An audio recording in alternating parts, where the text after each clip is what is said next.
They betrayed humanity and triggered the galaxy's downfall. The sky blazed with unfamiliar lights as the Confederation ships entered Earth's atmosphere for the first time. People gathered in streets and on rooftops, their faces illuminated by the glow of what many called humanity's greatest moment. After centuries of wondering if we were alone in the universe, the answer had arrived in spectacular fashion. Jiho Park watched from the rooftop of Seoul's tallest research building. As Earth's leading expert in signal analysis, he had been among the first to detect the strange patterns 3 months earlier. Now, as the massive ships hovered above major cities worldwide, he felt an uneasiness he couldn't explain. Beautiful, isn't it? Minho stepped beside him, eyes fixed on the shimmering vessel above them. Jiho nodded but remained quiet. The ships were indeed beautiful, their surfaces shifting between colors like living metal, technology clearly centuries beyond human achievement. That was precisely what worried him. 3 days later, Jiho sat in a conference room with 50 of Earth's top scientists as the Confederation representatives made their first formal presentation. The aliens called themselves the Elders. They stood nearly 7 feet tall with slender bodies and large, expressive eyes. Their spokesperson, who had taken the Earth name Song, spoke in perfect English through what appeared to be a small translating device. "For centuries we have observed your progress," Song explained, gesturing with long, elegant fingers. "Your species has reached the developmental threshold where you can join our galactic community. We offer technological exchange that will solve your energy crisis, your climate challenges, and your medical limitations." The room erupted in excited whispers. Jiho noticed how the aliens' eyes seemed to study their reactions with unusual intensity. "In return," Song continued, "we ask only for cultural exchange and permission to establish scientific outposts on your planet." When the presentation ended, world leaders quickly began arranging formal agreements. Within weeks, the first wave of Confederation technology arrived. Clean energy systems that immediately made fossil fuels obsolete, medical devices that could diagnose any condition instantly, and communication technology that made Earth's most advanced systems seem primitive. Jiho was assigned to the Technology Assessment Team at Korea's Advanced Science Institute. While others marveled at the gifts, he meticulously analyzed every component. Something about the aliens' generosity felt wrong. Why would an advanced civilization share so much with a species they barely knew?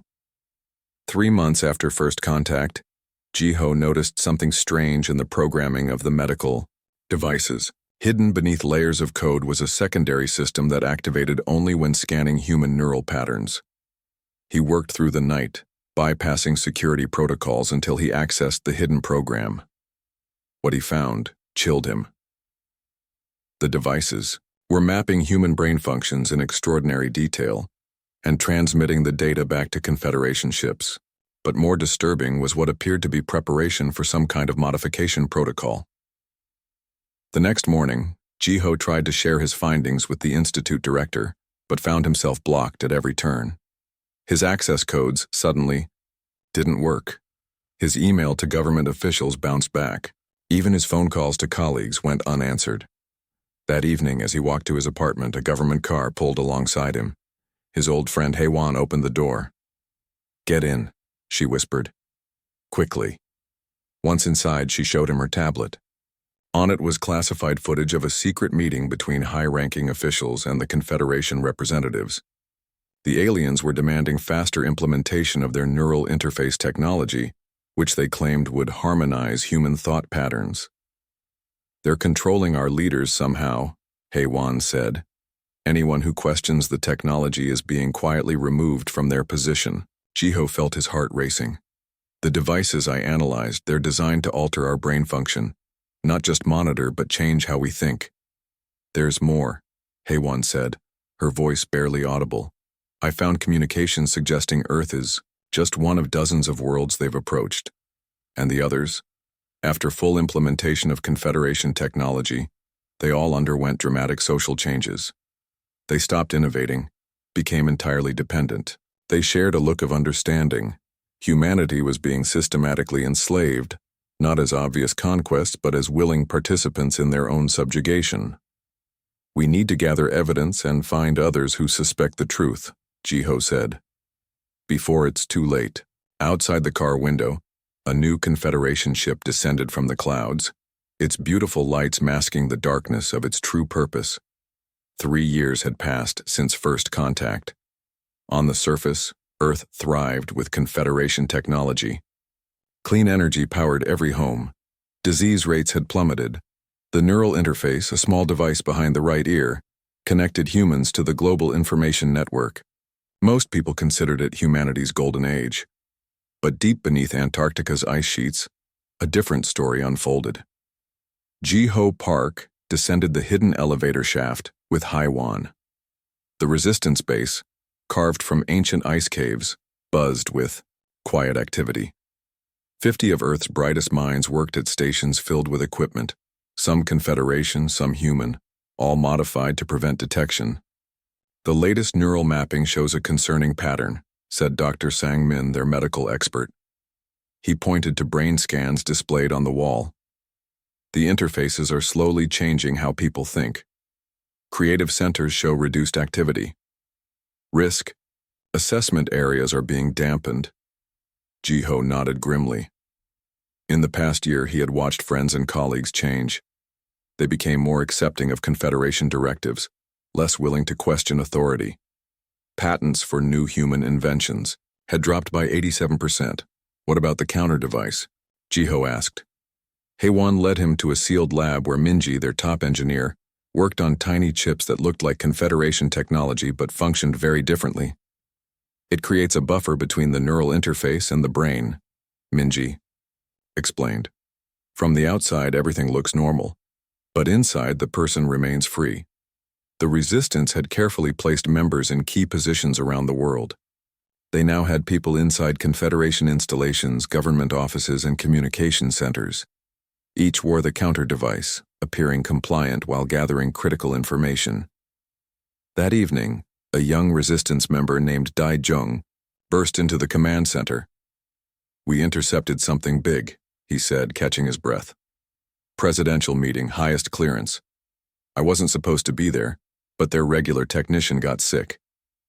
The video showed Earth's 5 most powerful leaders meeting with Confederation representatives. Instead of song, a different alien led the discussion. This one looked almost identical but had a subtle blue tint to its skin. The integration proceeds well, the alien said. Neural compliance is at 78% globally. We believe full implementation can be achieved within 18 months. And the special resource extraction? Asked one of the human leaders, his voice oddly flat. Proceeding as planned. Earth's biological diversity offers exceptional material for our needs. Jiho and Haiwan exchanged worried glances. The human leaders showed none of the emotion normal for such a conversation. Their eyes looked vacant, their expressions blank. They're not just controlling their thoughts, Haiwan whispered. They've completely taken them over. Later investigations confirmed their worst fears. The top government officials had been replaced with advanced mimetic constructs, artificial beings that looked human, but served only Confederation interests. The resistance faced an impossible task, fighting an enemy that controlled global communication, most technology, and increasingly, human minds themselves. Their breakthrough came from an unexpected source. Minji discovered that children under 12 showed natural resistance to the neural interface effects. Something about their developing brains created a natural shield against manipulation. What if this isn't a weakness in the technology? Jiho suggested, but a strength in humans that the Confederation didn't anticipate? Further research revealed the truth. Human brains possessed remarkable neuroplasticity, an ability to adapt and change, far beyond what the Confederation had encountered in other species. The longer the interfaces were installed, the more human. Brains found ways to resist them. They chose us because we're adaptable, Haiwan realized, but that same adaptability might be their downfall. The resistance developed a plan. They would use the Confederation's own communication network to send a special signal, one that would trigger the natural human resistance to mental manipulation. As Jiho prepared the transmission device, alarms suddenly blared throughout the base. On the monitors, they watched in horror as 3 Confederation ships descended toward their hidden location. "They've found us," Daijung shouted. Jiho looked at Haiwan. Their eyes met with shared determination. The Resistance had always known this day might come. Now their only hope was to broadcast the signal before the Confederation could stop them. The ice around them began to rumble as the alien ships positioned themselves overhead. The Antarctic base shook as Confederation ships hovered overhead. Emergency lights flashed red across the command center. Jiho grabbed the broadcast device while Haiwan coordinated evacuation. "We need 10 minutes to send the signal," Jiho shouted over the alarms. "I'll buy you time," Sangmin said, rushing. Toward the defense systems, the Resistance had prepared for this moment. Hidden anti-gravity generators activated, sending confusing readings to the Confederation scanners. Meanwhile, Daejung led a team through escape tunnels, carrying their most valuable research. In the medical lab, Minji made a stunning discovery. She had been studying blood samples from Resistance members who showed the strongest natural immunity to the neural interfaces. "Jiho, look at this," she called out, pointing to her screen as he rushed past.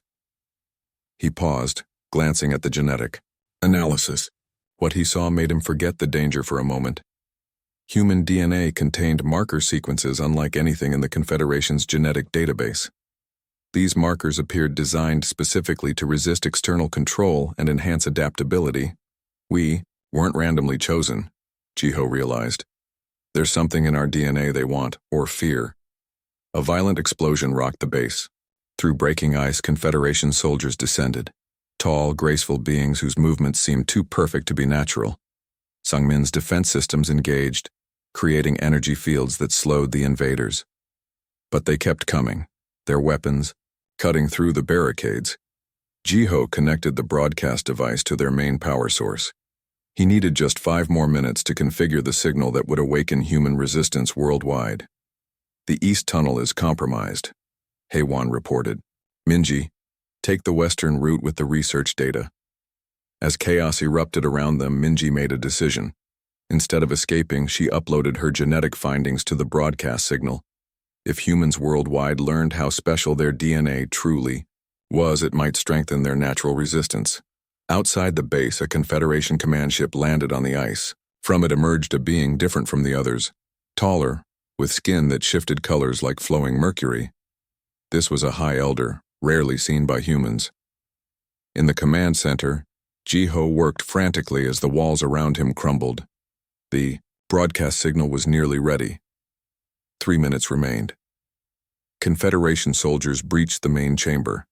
Haiwan and the remaining fighters engaged them with reverse-engineered weapons. Though outnumbered, the humans fought with surprising effectiveness.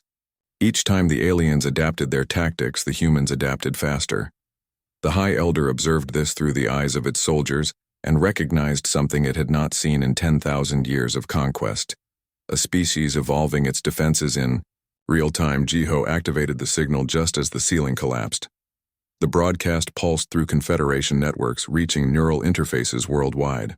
The message carried 2 parts: the truth about the alien deception and the revelation about human DNA. What happened next shocked even the High Elder. Across the planet, humans began rejecting the neural control in waves. Their remarkable neuroplasticity, combined with their now awakened resistance, created a cascade effect the Confederation couldn't contain. In London, a controlled government official suddenly stopped mid-speech, tore out his neural interface, and began speaking the truth. In Tokyo, engineers who had been working on Confederation ships suddenly regained their independence and locked down the vessels from within. The High Elder sent an emergency transmission to the Confederation Council. Humans possess the founder gene. Repeat, humans carry the founder gene. Immediate Protocol 17 required. In the ruins of the Antarctic base, Jiho regained consciousness to find Haiwan pulling him from the debris.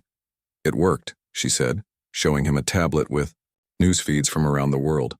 "Humanity is waking up." As they escaped through the ice tunnels, Jiho wondered about the founder gene mentioned in the Confederation transmission they had intercepted.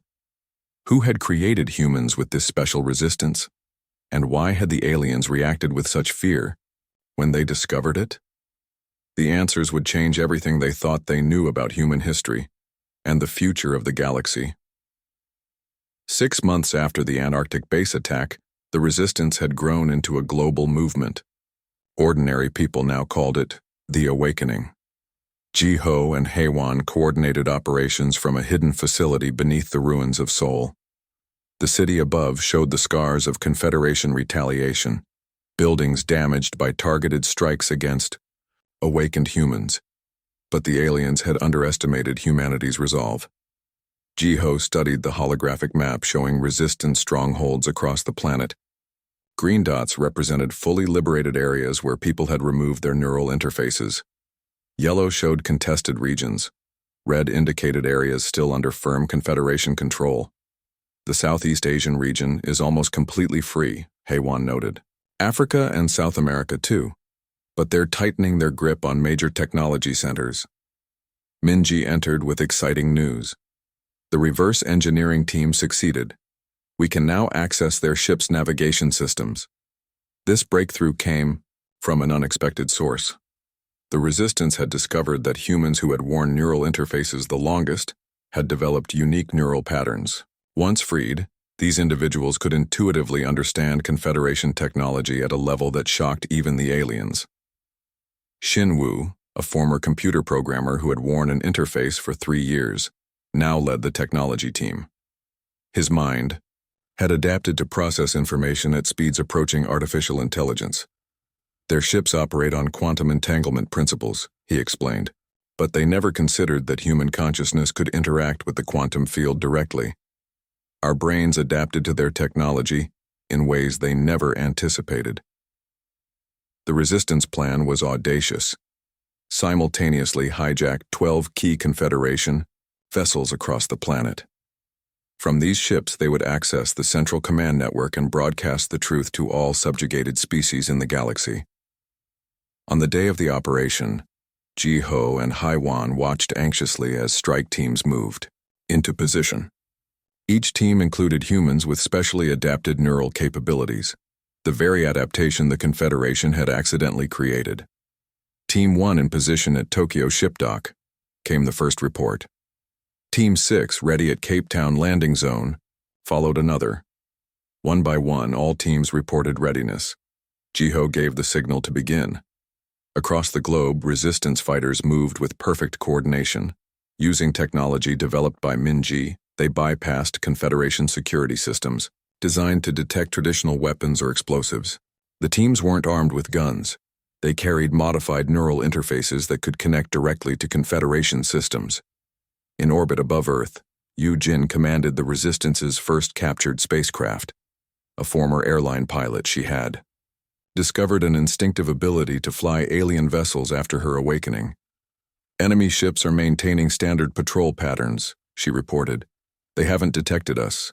Inside the Tokyo Confederation base, Shin-Woo's team reached the main ship. As planned, they connected their neural devices to the vessel's control system. For a moment, nothing happened. Then the ship's lights flickered as human consciousness merged with alien technology. Tokyo ship secured, Shin-Woo reported, his voice laced with excitement and disbelief at their success. Similar reports came in rapid succession from around the world. Within 1 hour, 11 of the 12 targeted ships were under human control. In his command center, Ji-Ho received the most shocking discovery yet. As Resistance members explored the captured ships' databases, they found ancient star charts indicating Earth was not humanity's original home. The charts showed a distant star system labeled with symbols that translated roughly to Creator World. Humans were seeded here, Haewon realized, studying the data. We're descendants of a much older civilization, one the Confederation feared, enough to isolate on a remote planet. The Confederation had not chosen Earth randomly for conquest. They had come specifically to contain what they considered a dangerous genetic line before humans rediscovered their true heritage and power. As this revelation spread through resistance channels, the Confederation launched a desperate counterattack. Their remaining ships established a blockade around Earth, cutting off the planet from the rest of the galaxy. They're trying to quarantine us, Ji-Ho said grimly. Just like they've done before, But for the first time in their long history of conquest, the Confederation faced an enemy who grew stronger from their attempts at control. The Earth blockade had lasted 2 weeks. Confederation ships formed a tight ring around the planet, cutting off all communication with the wider galaxy. But humanity was no longer fighting alone.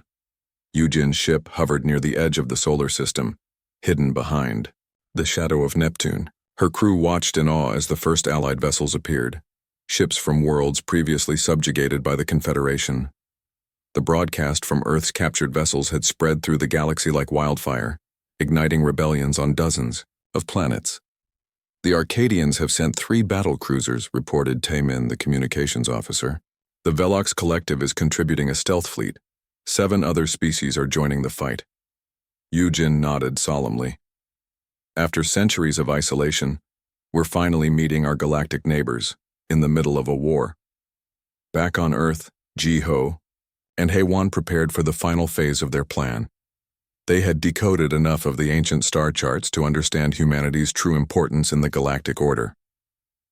We weren't just seated here randomly, Ji-Ho explained to the Resistance leadership.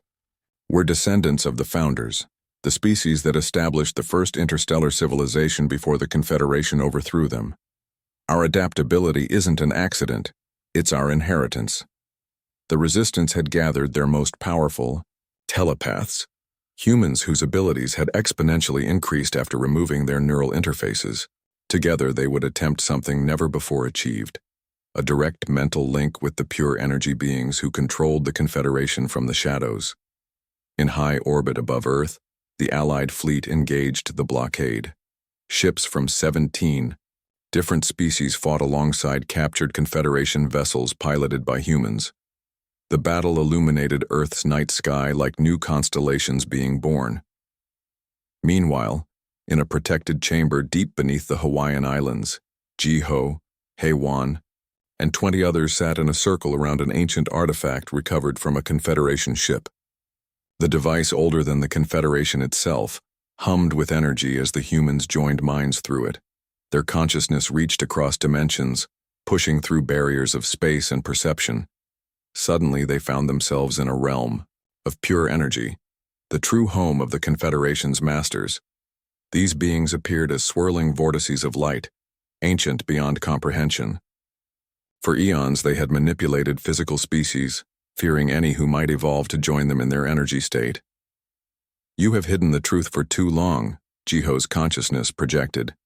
Humanity and all physical beings deserve freedom. The energy beings responded with fear and anger, unleashing a psychic attack that threatened to overwhelm the human telepaths. But something unexpected happened. The human minds adapted, absorbing the energy rather than being destroyed by it. That moment of connection, humanity accessed the collective knowledge of these ancient beings. They saw the complete history of the galaxy, including the truth about the Founders, who had been humans that evolved beyond physical form before being overthrown. Outside in physical space, the Confederation launched its final desperate measure.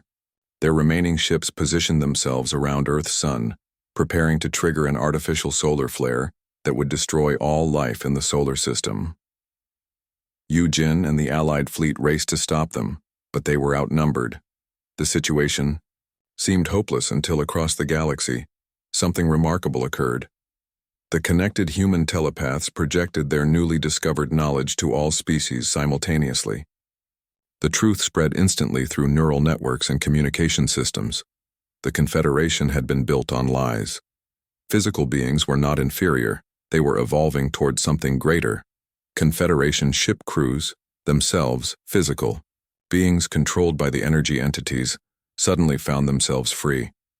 Across the galaxy, the energy beings lost their grip on reality, as billions of minds rejected their influence at once. On Earth, Ji-Ho and Hae-Won emerged from their trance. To reports of victory, the Confederation had collapsed from within. The blockade ships now drifted, their crews awakened and offering surrender. 3 months later, representatives from over 200 formerly subjugated species gathered in the rebuilt United Nations, headquarters in New York. Jiho stood at the podium, still amazed by how quickly the galaxy had transformed. The beings who betrayed humanity believed our adaptability was a threat, he said to the assembled delegates. They were right, but not in the way they feared.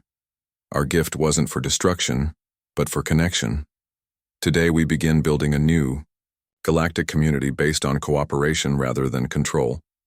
As delegates cheered, Haiwan watched from her seat, thinking how strangely it had all unfolded.